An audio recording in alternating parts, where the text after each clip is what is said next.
आदेश जय महाकाल। कई लोगों के जीवन में एक ऐसा कड़ा और अजीब समय आता है जब उनके साथ अकारण ही बार बार अनहोनी होने लगती है। देखिए, एक मुसीबत टलती नहीं है कि दूसरी दहलीज पर आकर खड़ी हो जाती है।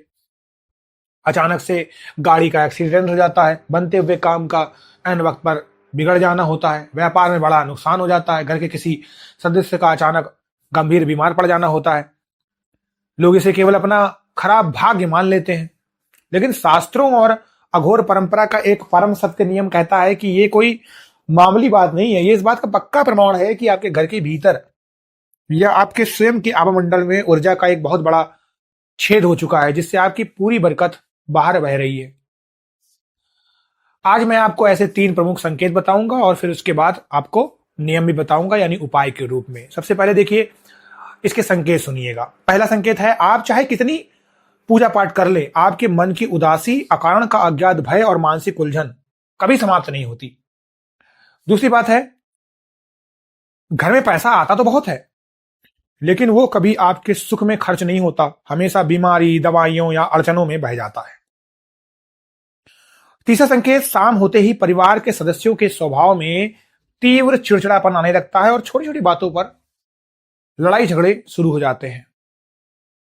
और ये क्यों होता है, इसको समझिए। देखिए, जैसे किसी पानी के घड़े में छोटा सा छेद होने पर सारा पानी धीरे धीरे निकल जाता है, ठीक वैसे ही हमारे चरित्र, आचरण या वास्तु के नियमों में चूक होने से हमारे घर की सात्विक ऊर्जा का क्षरण होने लगता है।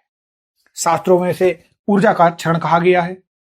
जब आपके घर का उत्तर पूर्व कोना यानी ईशान कोण अशुद्ध होता है, या आप ब्रह्मा मुहूर्त यानी जिसे ब्रह्म मुहूर्त कहते हैं और सूर्यास्त के समय सोते हैं, तो आपके आभामंडल का सुरक्षा कवच कमजोर जाता है। इसी ऊर्जा संबंध के कारण वायुमंडल में घूम रही नेगेटिव एनर्जी आपकी दहलीज के भीतर प्रवेश कर जाती है और आपके भाग्य को पूरी तरीके से शून्य कर देती है, जिससे बार बार अनहोनी घटती है। अब इसके पीछे का नियम सुनो।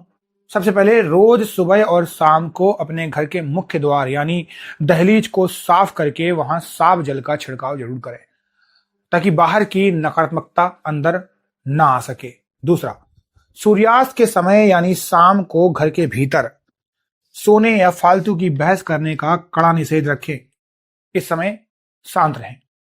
तीसरा, अपने पूजा घर में बैठकर रोज नियम से कम 3 बार हनुमान चालीसा का पाठ करें, और जिससे आपका घर की जो ऊर्जा होती है यानी जो कवच होता है वो फिर से एक्टिवेट हो जाएगा, जागृत हो जाएगा।